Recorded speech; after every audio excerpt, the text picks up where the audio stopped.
Hello everyone, today we are going to talk about have to, need to, and also two quantifiers. So here we go.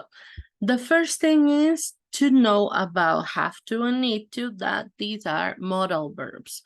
¿Y cuáles son esos verbos modales?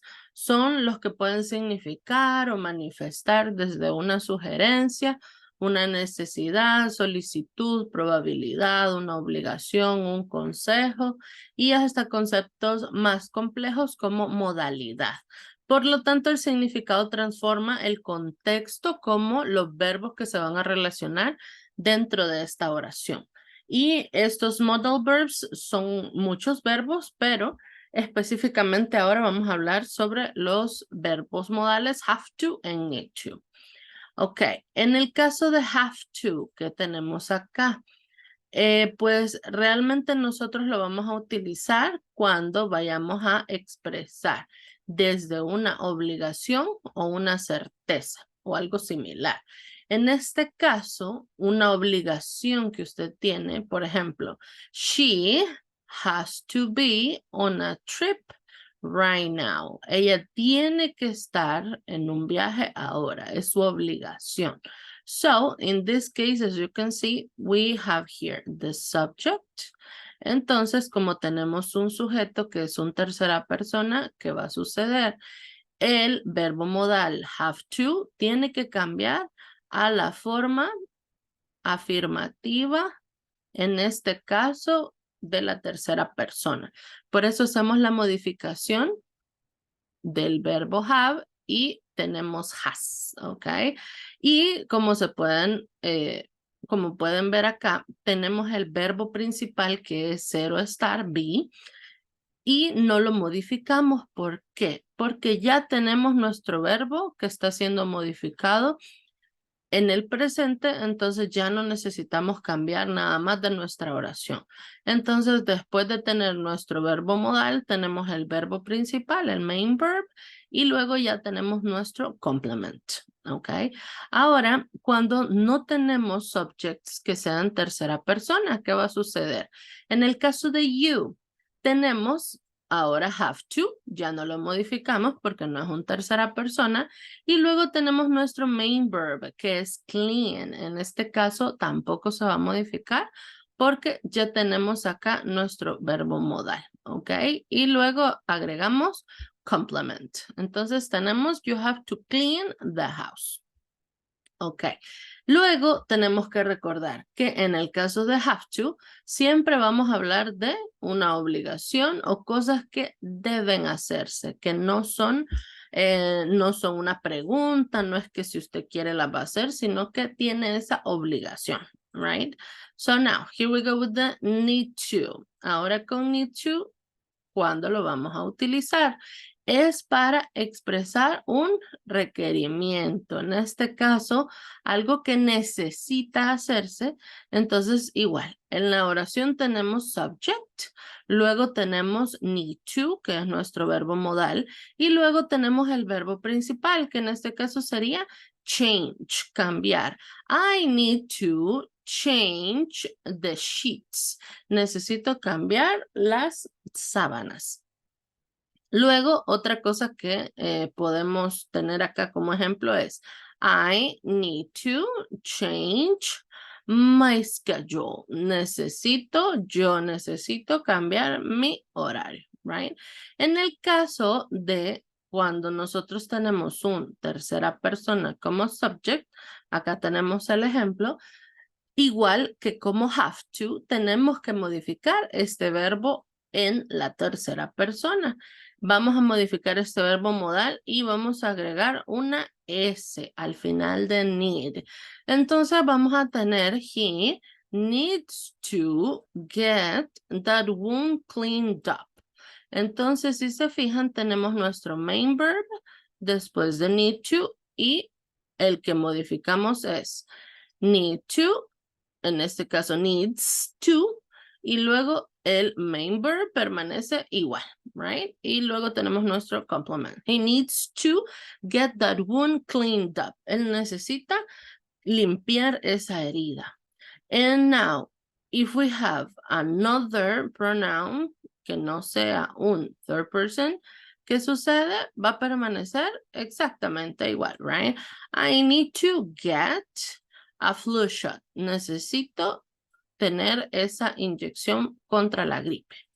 Entonces, recordemos que siempre que hablamos de need to, es cosas que necesitan hacerse y probablemente necesitan hacerse para que algo más suceda. ¿Ok? So now, en el caso de la forma negativa, tenemos la estructura y vamos a utilizar. En nuestra estructura, lo primero va a ser el subject. Después del subject, como estamos hablando de un negativo, vamos a tener un auxiliar.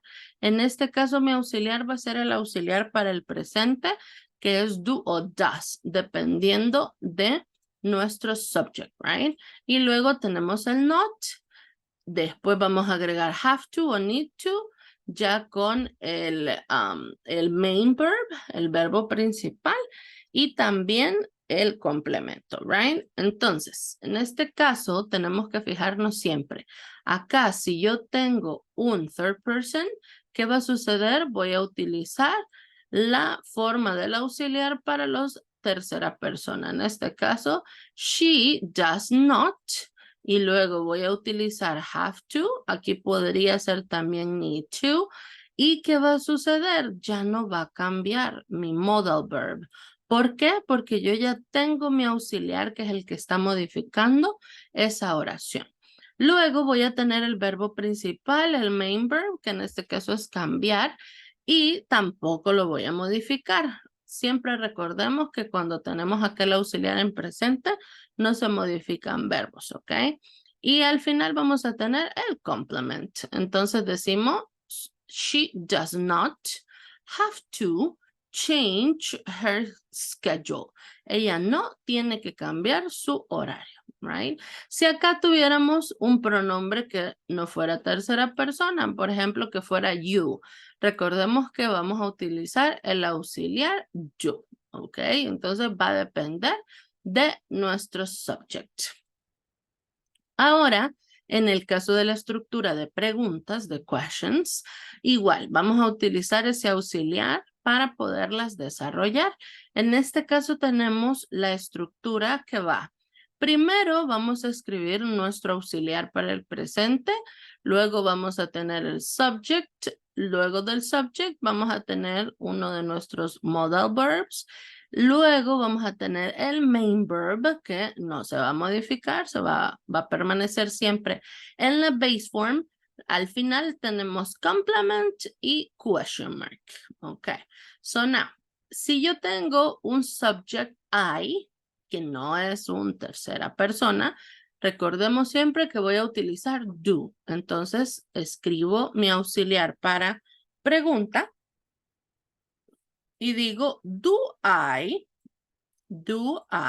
tengo acá mi subject.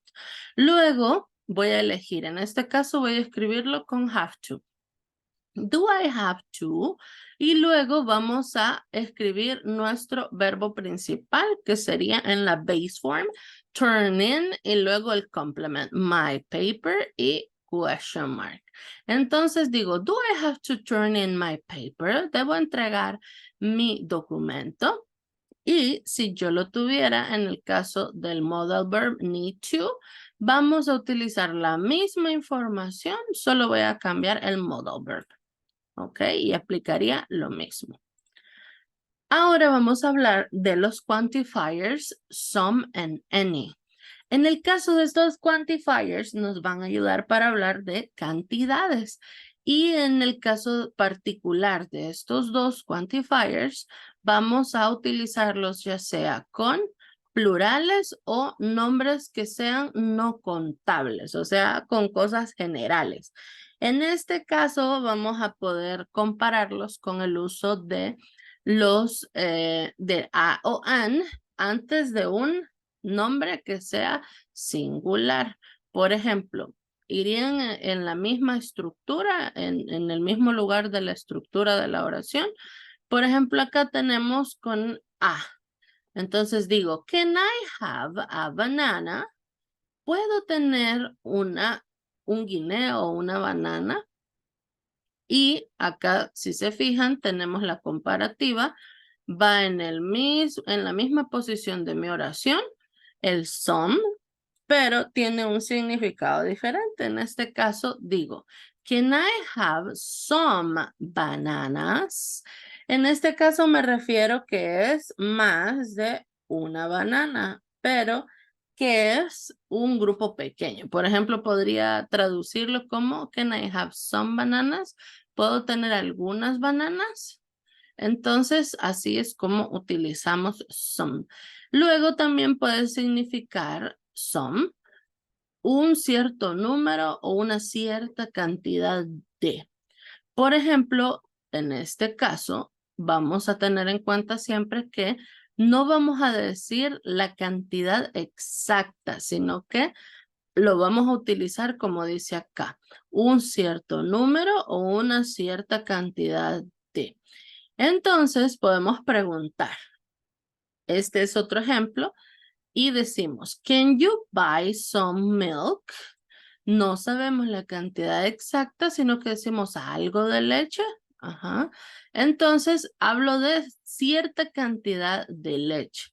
No quiero toda la leche del mundo, right? Sino que de cierta cantidad. No sabemos exactamente, por eso dice, no sabemos de exact quantity, pero sabemos que significa un cierto número, una cierta cantidad. Ok.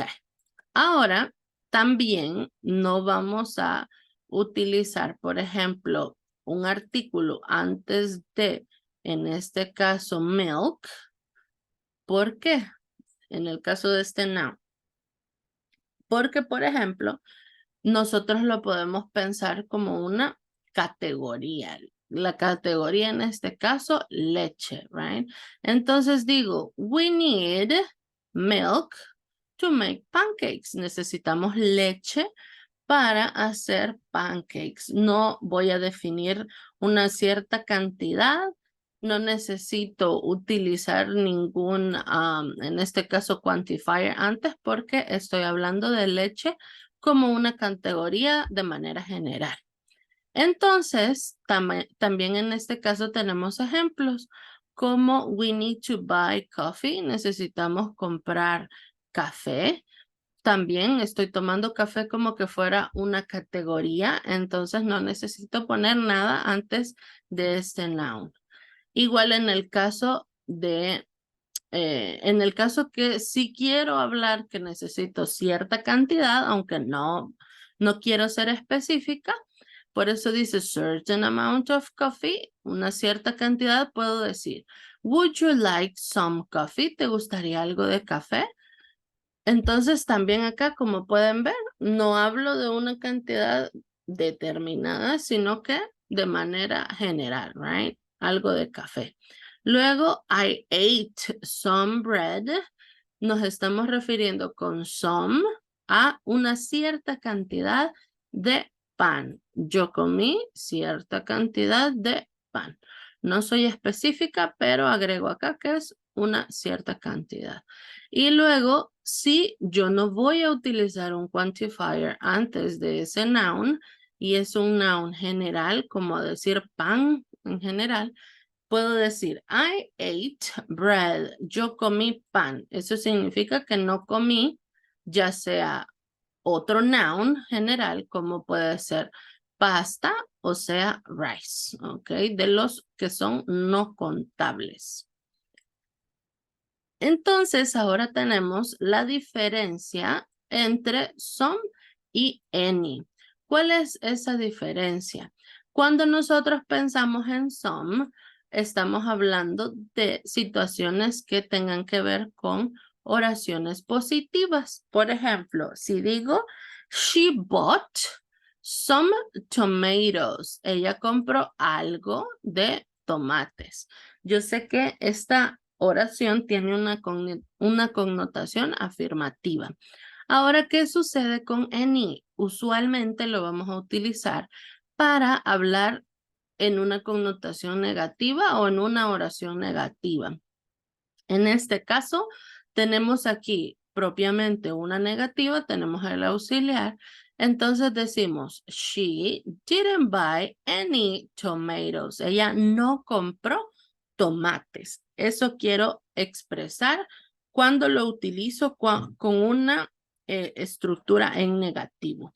Y también puedo utilizar any cuando estoy haciendo preguntas para expresar algo en negativo, aunque no tenga expresamente la oración un auxiliar en negativo. Por ejemplo, acá, did she buy any tomatoes? ¿Compró ella algo de tomates? Acá, aunque no tengo una estructura en negativa, yo sé que probablemente no compró. Entonces, cuando hago esta pregunta, espero obtener una respuesta en negativo. Así que de esa manera utilizamos some and any.